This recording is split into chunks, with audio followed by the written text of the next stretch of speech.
पिछले दिन हम लोगों ने फैराडे के विद्युत विच्छेदन के नियमों पर चर्चा की थी और आज बारी है इस नियम पर आधारित आंकिक प्रश्नों की, न्यूमेरिकल्स की। तो आप फैराडे के विद्युत विच्छेदन के नियम के आधार पर आंकिक प्रश्नों को हल कर सके, न्यूमेरिकल्स को सॉल्व कर सके, इसके लिए कुछ महत्वपूर्ण सूत्र जिनका संकलन यहां पर एक जगह कर दिया गया है। ये सभी सूत्र आपके सामने फैराडे के विद्युत विच्छेदन के नियम पर चर्चा के क्रम में आए थे। इनको एक जगह इकट्ठा कर दिया गया है। यहां पर है एक आध सूत्र और आंकिक प्रश्नों को हल करने के क्रम में यदि जरूरत होगी तो उनको देखा जाएगा। आप अच्छा होगा कि ये जो महत्वपूर्ण सूत्र लिखे गए हैं इनका स्क्रीनशॉट ले लीजिए, ताकि आगे जब न्यूमेरिकल्स बने तो आपको सुविधा रहे। क्योंकि न्यूमेरिकल्स बनाने के लिए, आंकिक प्रश्नों को हल करने के लिए इसको मिटाना होगा। इसलिए आप इसका स्क्रीनशॉट ले लीजिए। मैं 1 मिनट रुक रहा हूं।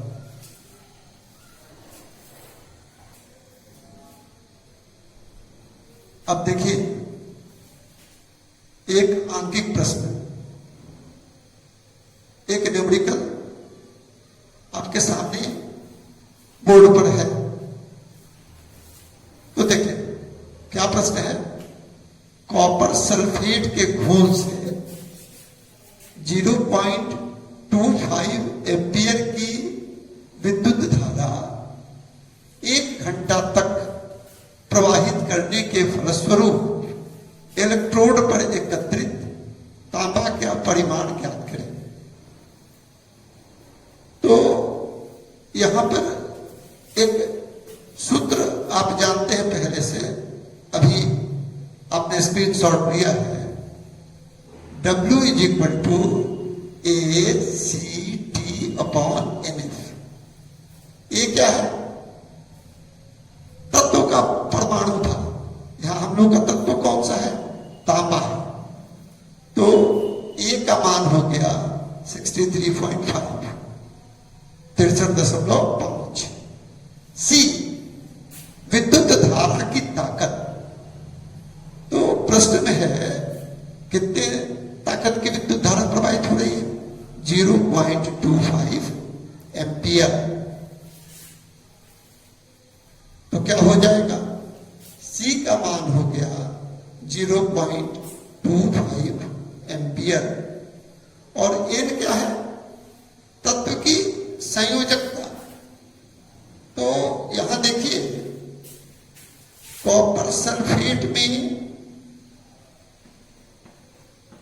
कॉपर किस रूप में होता है?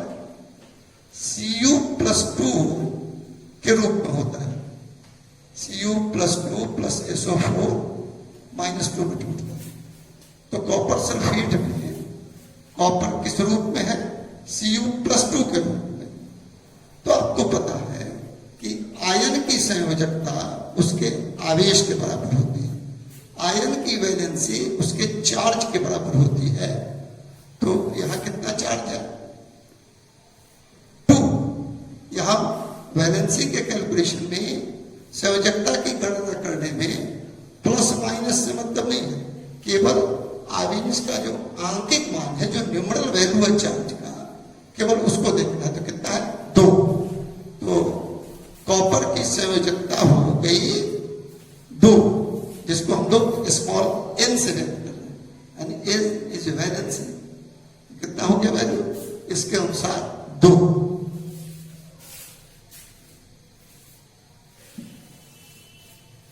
अब देखिए F तो फैराडे है। जिसका मान 96,500 कूलम ये होता है। टी को हम लोग यहां व्यक्त करेंगे सेकंड में। तो प्रश्न में क्या है, कितने समय तक विद्युत धारा प्रवाहित हुई? 1 घंटा तक। तो T is equal to 1 hour, T बराबर 1 घंटा, और इसको सेकंड में बदलेंगे तो क्या होगा, 60 से गुणा करेंगे, यानी 1 मिनट बराबर 1 घंटा बराबर 60 मिनट, और 1 मिनट 60 सेकंड के बराबर होता है, इसलिए 1 घंटा बराबर हो गया 60 गुना 60 सेकंड बराबर 3600 सेकंड। तो यहां आप देखेंगे कि ए, सी, टी, एन और एफ सबके मान हम लोगों को पता हो गए। इनका मान हम लोग क्या करेंगे, समीकरण 1 में इनका मान रख देंगे।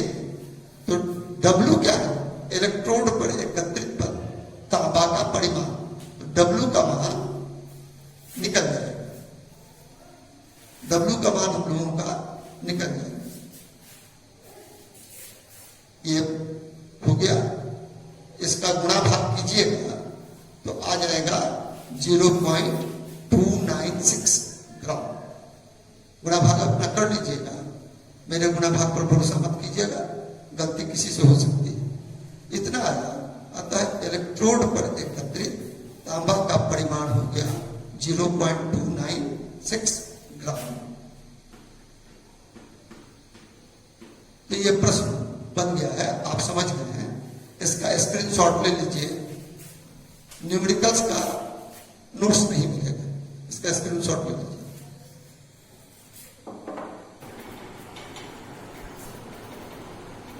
अब ये दूसरा प्रश्न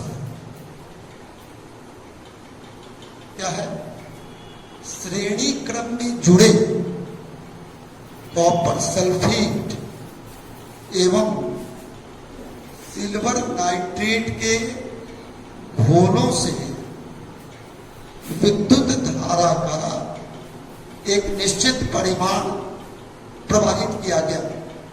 इसके फलस्वरूप इलेक्ट्रोड पर 0.7 ग्राम तांबा जमा होता है। प्रश्न में है कि समान परिस्थितियों में इलेक्ट्रोड पर कितनी चांदी जमा होगी, ये हम लोगों को ज्ञात करना है। तो आप याद करें फैराडे के विद्युत विच्छेदन के दूसरे नियम को, या अभी जो महत्वपूर्ण सूत्र आपने लिखा है, आपने देखा है, एक सूत्र यह है W1/W2 is equal to E1/E2। यहां हम लोगों ने 1 को कह दिया सिल्वर और 2 को कह दिया कॉपर, तो क्या होगा, 1 की जगह पर हो गया सिल्वर।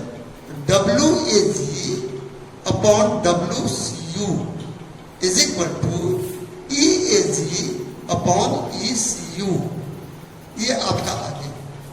तो देखें, आप जानते हैं सबको, लेकिन फिर से एक बार हम बता दे रहे हैं। ये देखिए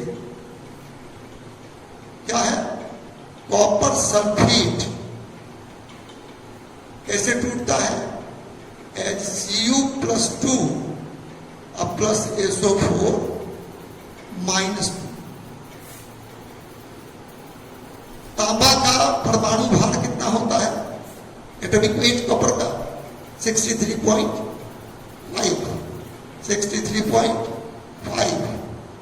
तो क्या हो जाएगा, इक्विवेलेंट वेट कितना होता है, A/N, atomic weight upon valency. तो क्या हो गया, कॉपर का एटॉमिक वेट है 63.5 और वैलेंसी उसकी कितनी हो गई 2, क्योंकि कॉपर सल्फेट में कॉपर का चार्ज है 2। अभी हमने थोड़ी देर पहले कहा था कि आयन का आवेश, आयन की संयोजकता, आयन की वैलेंसी उसके आवेश के आंकिक मान, चार्ज के न्यूमरल वैल्यू के बराबर होती है, जिसका आंकिक मान है 2। इसके लिए क्या हो जाएगा, कॉपर के लिए, यानी आप देखें ECU is equal to A upon N या 63.5 अपॉन 2 दैट इज 31.75। अब ये आपका हो गया क्या ECU। अब आइए हम लोग देखें EAG equivalent weight of silver. तो देखिए सिल्वर नाइट्रेट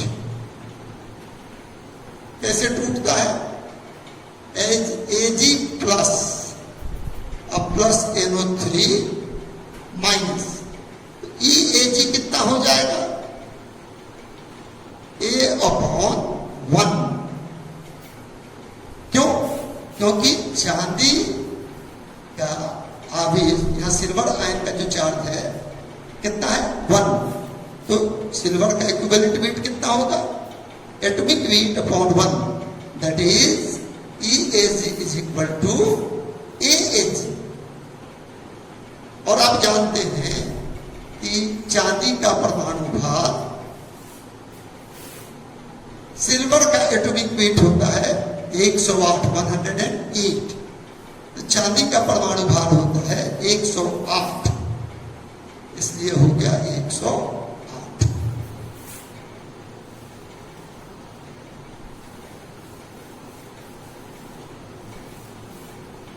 प्रश्न में एक बात और है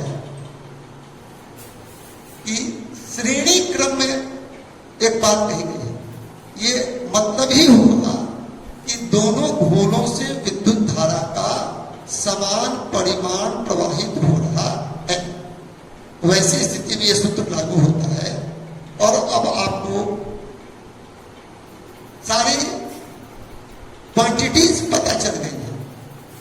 EAG कितना भी हम लोगों ने निकाला था 108।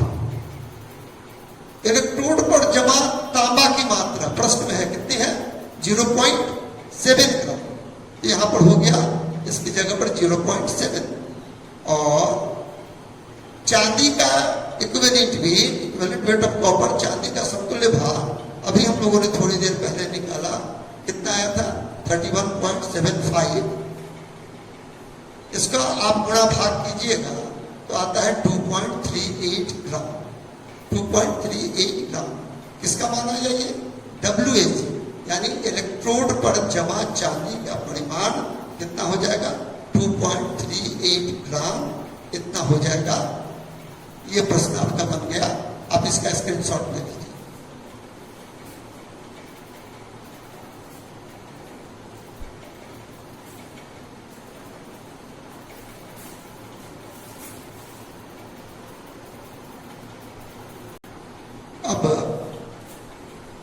अब ये अगला प्रश्न आपके सामने है, लिखा हुआ है, यदि चांदी का विद्युत रासायनिक तुल्यांक 0.001118 हो तो ऑक्सीजन का विद्युत रासायनिक तुल्यांक ज्ञात करें। यह प्रश्न बहुत पूछा जाता है। आपको जो बताया जा रहा है यहाँ क्लास में, अच्छा होगा कि आप एक क्वेश्चन बैंक बाजार से ले लीजिए और उसको सामने रखिए,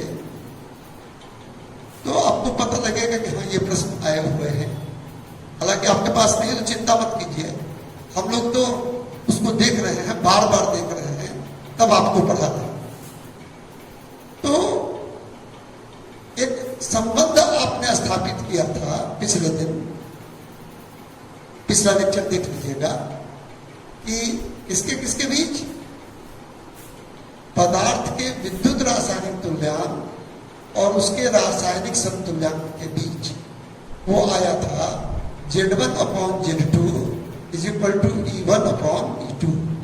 तो यहां अगर हम लोग 1 मान लें ऑक्सीजन को और 2 मान लें सिल्वर को, तो ये क्या हो जाएगा ZOX upon ZAG is equal to EOX upon EAG।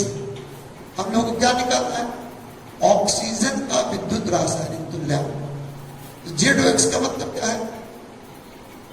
Electrochemical equivalent of OX, क्योंकि Z इसका सिंबल है विद्युत रासायनिक तुल्यांक का इलेक्ट्रोकेमिकल इक्विवेलेंट, ये आपका हो गया। तो ZOX is equal to this much. अब आपको दाई तरफ 4 है, तो उसमें से 3 है, 3 राशि है, कुल 4 है, उसमें से 3 दाई है। इन तीनों का मान आप जानते हैं, केवल आप उसको अब रिकलेक्ट कर लीजिए, फिर से दिमाग पर ला दीजिए, हो जाएगा। देखिए EOX ऑक्सीजन, किसी तत्व का समतुल्य भार कितना होता है? परमाणु भार बटा संयोजकता, परमाणु भार बटा संयोजकता। तो संयोजकता का कैसे निकालते हैं हम लोग? संयोजकता कैसे निकालते हैं? देखिए, किसी तत्व के परमाणु में संयोजी इलेक्ट्रॉनों की संख्या n पर निर्भर करती है संयोजकता। तो यदि संयोजी इलेक्ट्रॉनों की संख्या अर्थात n का मान हो 1 से लेकर 4 तक, तो संयोजकता बराबर होती है संयोजी इलेक्ट्रॉनों की संख्या की। और यदि 4 से अधिक हो संयोजी इलेक्ट्रॉनों की संख्या, नंबर ऑफ वैलेंस इलेक्ट्रॉन 4 से अधिक हो, तो संयोजकता होती है 8 - n, अर्थात 8 घटाओ संयोजी इलेक्ट्रॉनों की संख्या। तो ऑक्सीजन का इलेक्ट्रॉनिक कॉन्फ़िगरेशन आप लिखेंगे तो उसमें नंबर ऑफ वैलेंस इलेक्ट्रॉन्स आएंगे 6, संयोजी इलेक्ट्रॉनों की संख्या आएगी 6। तो इसकी संयोजकता हो गई 8 - 6 दैट इज 2। ये क्या हो गया? ऑक्सीजन की वैलेंस। तो देखिए हम लोग क्या निकाले जा रहे हैं? Equivalent weight of OX oxygen. तो क्या हो जाएगा? EOX इज इक्वल टू होगा A/N। ऑक्सीजन का एटॉमिक वेट कितना होता है आपको पता है? 16/2 दैट इज 8। तो इसका मान हो गया 8। सिल्वर का इलेक्ट्रोकेमिकल इक्विवेलेंट, चांदी का विद्युत रासायनिक तुल्यांक यहां दिया हुआ है, ये हो गया। और इक्विवेलेंट वेट ऑफ सिल्वर अभी हम लोगों ने निकाला था, देखिए EAG is equal to A/N। चांदी का एटॉमिक वेट कितना होता है? 108। और चांदी जब भी होती है बाबू किसी यौगिक में, अगर हम लोग कहें कि इसकी बाहरी कक्षा में कितने इलेक्ट्रॉन हैं, संयोजी इलेक्ट्रॉन कितने हैं? 1। चांदी में संयोजी इलेक्ट्रॉन होते हैं 1, इसलिए n का मान हो गया 1, तो बराबर हो गया 108। यानी equivalent weight of Ag is equal to atomic weight of Ag। चांदी का समतुल्य भार चांदी के परमाणु भार के बराबर होता है। तो हम लोगों ने मान रख दिया equivalent weight of oxygen 8, electrochemical equivalent of silver this much, यहां क्वेश्चन में दिया हुआ है। और इक्विवेलेंट वेट ऑफ सिल्वर अभी हम लोगों ने निकाला था, आया था 108। ये हो गया। इसको गुणा भाग करने पर आता है इतना, तो इतना। ये हम लोगों का ऑक्सीजन का विद्युत रासायनिक तुल्यांक ज्ञात हो गया। देखिए यहां पर गलती होती है कि बहुत लोग इसके आगे ग्राम लिख देते हैं। नहीं, परमाणु भार, अणु भार, समतुल्य भार, विद्युत रासायनिक तुल्यांक, इन सब की कोई इकाई नहीं होती है। यानी atomic weight, molecular weight, equivalent weight या फिर इलेक्ट्रोकेमिकल इक्विवेलेंट, इसका कोई यूनिट नहीं होता। इसलिए यहां पर ग्राम, कूलम माने कोई यूनिट यहां पर मत डालिएगा, ये गलती प्राय होती है।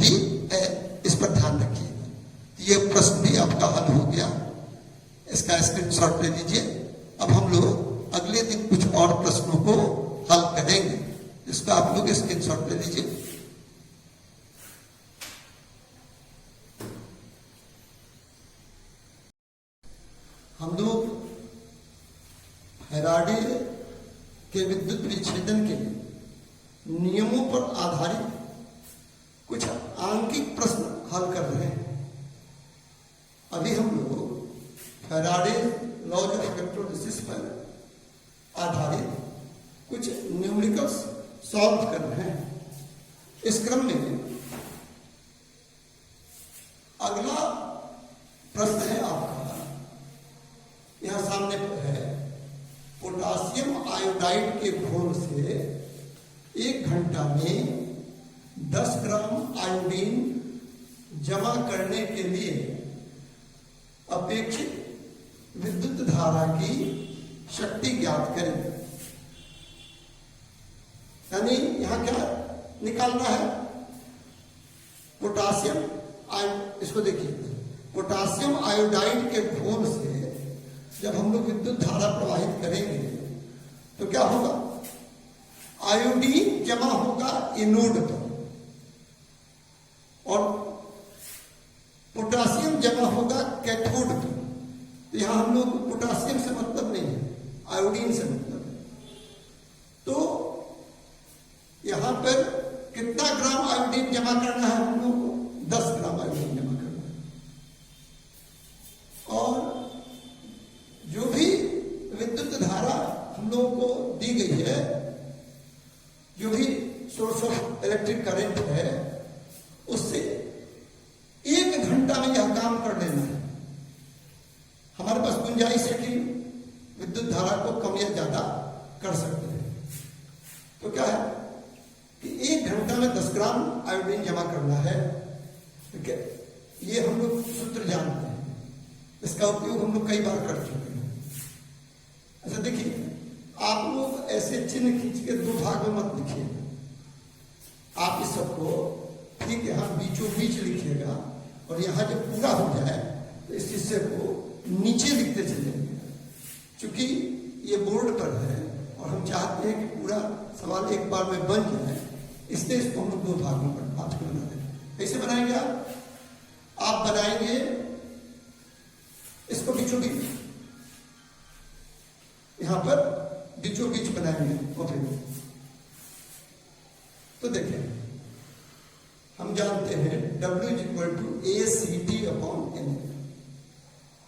पिछले दिन हम लोगों ने यह सूत्र लिखा था, आपको बताया था कि W क्या है, A क्या है, C क्या है। आज एक बार फिर बताते रहे। W क्या है, इलेक्ट्रोड पर एकत्रित पदार्थ का परिमाण। क्या है W क्या है, इलेक्ट्रोड पर एकत्रित पदार्थ का परिमाण। A एटॉमिक वेट, परमाणु भार तत्व का। ये क्या है, तत्व का परमाणु भार, एटॉमिक वेट। यहां पर किस तत्व का परमाणु भार, आयोडीन का, यहां दिया हुआ है। सी विद्युत धारा की शक्ति, यही ज्ञात करनी है हम लोगों को, यही शक्ति हम लोगों को ज्ञात करनी है। टी विद्युत धारा के प्रवाहित होने का समय, यह भी दिया हुआ है 1 घंटा। इसको अगर हम लोग सेकंड में बदल देंगे, क्योंकि यहाँ टी को हम लोग को सेकंड में रखना होगा, तो सेकंड में बदल देंगे तो यह आ जाएगा 3600 सेकंड। इन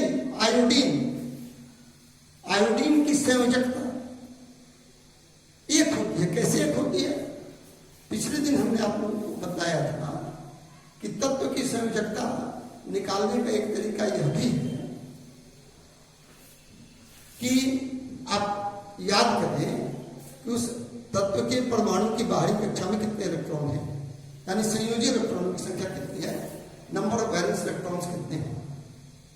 तो अगर संयोजी इलेक्ट्रॉनों की संख्या 1 से लेकर 4 तक है, तो संयोजकता संयोजी इलेक्ट्रॉनों की संख्या अर्थात n के बराबर होगी, valency number of valence electrons के बराबर होगी। और 4 से अधिक है तो 8 - है। तो यहाँ आयोडीन का में क्या है, हाइड्रोजन है, कितने इलेक्ट्रॉन है बाहरी कक्षा में, 7, इसलिए इसकी वैलेंसी होगी 8 - 7 दैट इज 1। या एक दूसरा तरीका भी है कि पोटासियम आयोडाइड ये कैसे टूटता है घोल में, H K+ और I माइनस के प्लस और आई माइनस।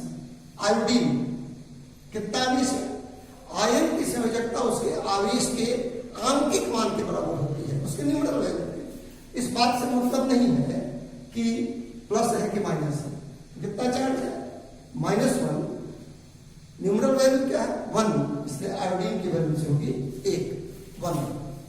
तो आइए यहां पर एन का मान है 1 और एफ तो फैराडे है। 1 फैराडे 96,500 कूलम होता ही है। यह बात आप हाई स्कूल से जाने। ये हो गया। हम लोग को निकालना क्या करो? सी, विद्युत धारा की शक्ति निकालनी है। हम लोगों ने क्या किया? सी को एक तरफ कर दिया, अब बाकी सभी राशियों को दूसरी तरफ ला दिया, तो ये आ गया। अब देखिए प्रश्न में जो दिया गया है उससे हम लोग देखते हैं। यहां का W बराबर कितना है? 10 ग्राम दिया हुआ है। एन का मान 1 आया। इस पर भी बड़ी लंबी चर्चा हुई, संयोजकता आयोडीन की। उसके बाद F 96,500 कूलम ये होता है, आपको पता है। ए दिया हुआ है, आयोडीन के परमाणु भार यहाँ पर दिया हुआ है 127 और समय कितना है? 1 घंटा। 1 घंटा का मतलब हो गया 3600 सेकेंड। ठीक है ना? आपको पता है कि 1 घंटा में 60 मिनट और हर मिनट में क्या होता है? 60 सेकेंड। तो 1 घंटा में 3600 सेकेंड। अब कुछ नहीं करना है, इन सारी राशियों का मान यहां पर समीकरण 1 में दाईं तरफ रख देना है। तो ये आ जाएगा, गुणा भाग कीजिएगा तो आ जाएगा 2.11 एम्पियर, 2.11 एम्पियर। यही उत्तर हो गया। विद्युत धारा की शक्ति हो गई 2.11 एम्पियर। ये आपका उत्तर हो गया। बड़ा आसान सा है, केवल आपको ये देखना है कि प्रश्न में क्या क्या दिया हुआ है और हम लोगों को क्या निकालना है। उसके बाद सूत्र की सहायता से सवाल बन जाता है। तो आप इस सवाल को बना लीजिए, क्या कहते हैं, इसका स्क्रीनशॉट ले लीजिए। हम 2 मिनट के लिए रुक रहे हैं। कौन है? किसका फोन आ रहा है? देखिए अब ये अगला आंकिक प्रश्न है, अगला न्यूमेरिकल है। देखें इसको। 3 एम्पियर की विद्युत धारा का उपयोग कर इलेक्ट्रोड पर कॉपर सल्फेट के घोल से 10 ग्राम तांबा जमा करने में कितने मिनट लगेंगे? ये हम लोगों को गणना करना है, यानी समय ज्ञात करना है। तो फिर यही बात है, हम जानते हैं क्या? अभी ये सूत्र कई बार लिखा गया कि W = ACT/NF। ये क्या है? तत्व का परमाणु भार, एलिमेंट का एटॉमिक वेट। कौन सा एलिमेंट? जो इलेक्ट्रोड पर जमा होने वाला है, यानी यहां पर है तांबा। इसका एटॉमिक वेट आपको याद होना चाहिए 63.5। तो कितना है?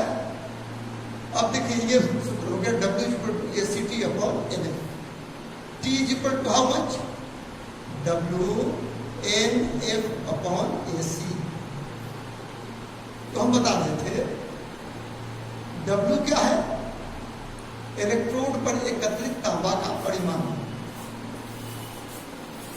N क्या है? कॉपर सल्फेट में कॉपर का जो आयन है या कॉपर की जो वैलेंसी है, वो तांबा की संयोजकता जब वो कॉपर सल्फेट के रूप में है तब। F Faraday, 1 Faraday. A atomic weight of copper, तांबा का परमाणु भार। और C क्या होगा? C विद्युत धारा की शक्ति। तो देखिए आप प्रश्न में दिया हुआ है W कितना है? 10 ग्राम। N का मान 2, संयोजकता आई 2। कैसे आ गई? जरा सा देखिए। CuSO4 कॉपर सल्फेट कैसे टूटा? Cu+2 अब प्लस SO4 -2, यानी ये हुआ। तो कॉपर किस रूप में है इसमें? कॉपर सल्फेट में Cu+2। और आपको पता है कि आयन की वैलेंसी, आयन की संयोजकता उसके आवेश के आंकिक, उसके चार्ज के न्यूमरल वैल्यू के बराबर होती है। तो यहाँ पर कितना है उसका मान? 2। तो N का मान होगा, उसकी वैलेंसी होगी 2। F 96,500 coulomb, 96,500 coulomb. C 3 ampere दिया हुआ है। A 63.5। आपको तांबा का परमाणु भार याद रहना चाहिए। ये हो गया। अब हम लोग क्या करेंगे कि ये अस्थियां जो यहाँ आप देख रहे हैं, इनका मान इक्वेशन 1 के राइट हैंड साइड में समीकरण 1 के दाएं पक्ष में रख देंगे। ये हो गया। तो यहाँ पर ये आएगा सेकंड में, टाइम जो आएगा सेकंड में। हम लोग को निकालना किसमें है? मिनट में। तो क्या हो गया? उसमें 60 से हमने भाग दे दिया। सेकंड को मिनट में बदलने के लिए 60 से भाग देना होता है, हमने 60 से भाग दे दिया। अब इसका गुणा भाग करके जो भी आएगा वही इच्छित समय होगा, रिक्वायर्ड टाइम होगा। और किसमें होगा? मिनट में होगा। तो इसको गुणा भाग किया गया 170.194, 170.194 मिनट्स आ रहा है। गुणा भाग भी अपने स्तर से देख लीजिएगा। तो कितना समय लगेगा? रिक्वायर्ड टाइम क्या हुआ? अपेक्षित समय क्या हुआ? 170.194 मिनट। यही इस प्रश्न का उत्तर हुआ। इसको आप लोग इसका हट जा रहे हैं, स्क्रीनशॉट ले लीजिए। अच्छा, एक बात ध्यान रखिएगा कि बराबर का ये जो बटा का चिन्ह है, ये हमेशा बराबर के बीचों बीच होता है। इसको ध्यान रखिएगा। और फिर हम याद दिला रहे हैं कि आप लोग ऐसे खींच के मत लिखिएगा कॉपी में। क्या कीजिएगा? इसको बीचों बीच लगातार ऊपर से नीचे की ओर लिखते रहिएगा। और यहाँ पर ध्यान रखिएगा, ये गलती होती है आप लोगों से बताया कि बटा का चिन्ह जो है बराबर के बीचों बीच नहीं देते, बल्कि अच्छा है कि बराबर जब दे रहे हैं यह चिन्ह खींच लीजिए, तब अंश और हर न्यूमरेटर या डिनोमिनेटर को लिखिए। आप लोग इसका स्क्रीनशॉट ले लीजिए।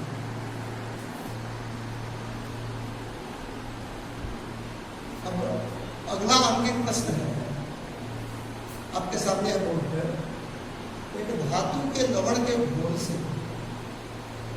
0.5 एम्पियर की विद्युत धारा